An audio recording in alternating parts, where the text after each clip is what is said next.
त्याबद्दल हे आंदोलन काय आमचा धंदा नाही, कोण आम्हाला पैसे देत नाही.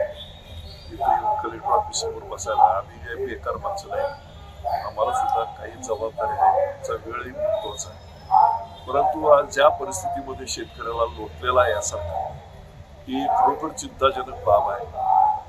7.5 हॉर्सपॉवरच्या पर्यंत या ठिकाणी वीज बिल माफ केले. कनेक्शन 7.51 ची कनेक्शन काही लोकांचे आहे, 8 हॉर्सपॉवरची काही कनेक्शन लोकांचे आहेत. 8 हॉर्सपॉवरच्या मोटरीज नसतात तरी पण तशी कनेक्शन काही लोकांचे आहेत. आणि या ठिकाणी 3 हॉर्सपॉवर 5 हॉर्सपॉवरच्या मोटरी ज्यांच्या आहेत त्यांना 10 हॉर्सपॉवर 15 हॉर्सपॉवर घालून या ठिकाणी त्यांच्याकडनं वीज बिलाची मागणी केली जाते. पूर्वी जे वीज बिल आकारलेलं आहे, या पूर्वीच्या वीज बिलामध्ये आज बरीचशी थकबाकी आहे. बोलताना लोक म्हणतात की आम्ही काय मागणार नाही, तुम्ही काय देऊ नका. अहो, असा कधी व्यवहार असतोय काय जगात? हे अधिकारी कधी सोडतात काय? शेतकऱ्यांच्या वरची जी थकबाकी आहे ही कागदावर दिसणार आणि आम्ही जन्मभर आमच्या शेतकऱ्यांनी थकबाकीतच जन्म काढायचा काय, म्हणजे सन्मानानं त्यानं जीवन जगायचंच नाही. सगळीकडे एवढ्या मोठ्या प्रमाणात अपहार आहे, मोठ्या प्रमाणात खूप मोठ्या प्रमाणात आर्थिक स्तोत्र या ठिकाणी वापरली जातात सरकारकडे. प्रचंड प्रमाणात आज सरकारकडे पैसा आहे. या पैशाचा विनियोग जरा तरी शेतकऱ्याला स्वास्थ्य देण्यासाठी जर वापरला तर काय कुणाची शिंगा मोडणार नाही.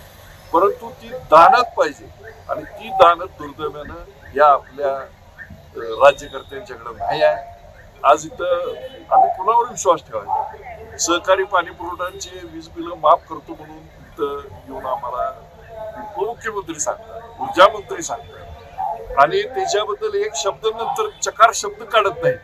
ही काही चांगली नाही माझ्या मित्रांनो. आणि म्हणून आमचे 2019 पासूनची सगळी बिलं माफ केली हे त्यांनी जाहीर करावं. 2027 पर्यंत जे त्यांनी वीज बिल माफीचा जो GR काढलाय तो 2029 पर्यंत करावा ही आमची इरिगेशन फेडरेशनची आणि शेतकऱ्यांची मागणी आहे.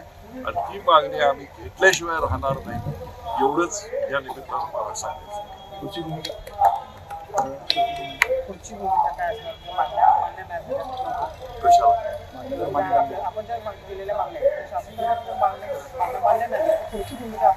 आंदोलन करणार, आंदोलन आमची चालू राहणार. आमच्या भूमिका आम्ही मांडायचं बंद करणार नाही. कशा प्रकारे आंदोलन असणार? हे बघा, आंदोलनाचे प्रकार विविध आहेत. आज धरणे आंदोलन आहे, धरणे आंदोलन करू, आम्ही मोर्चे काढू, निवेदन देऊ.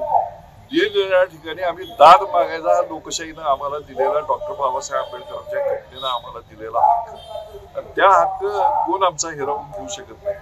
आज जे इथं सरकारनं आम्हाला स्टेज घालून दिलं, परमिशन दिली नाही, हे सुद्धा निषेधार्हच आहे. कारण इथं काय म्हणून इथं कलेक्टरला गळपट्टी धरायला आलाय किंवा अन्य कुठली अनुचित प्रकार करायला आलाय असं काहीच नाही. शांततेच्या मार्गाने आमचा शेतकरी आंदोलन करतोय, त्याचा सुद्धा सरकारने केला पाहिजे. ही भूमिका का असू शकत नाही हे मला समजू शकत नाही.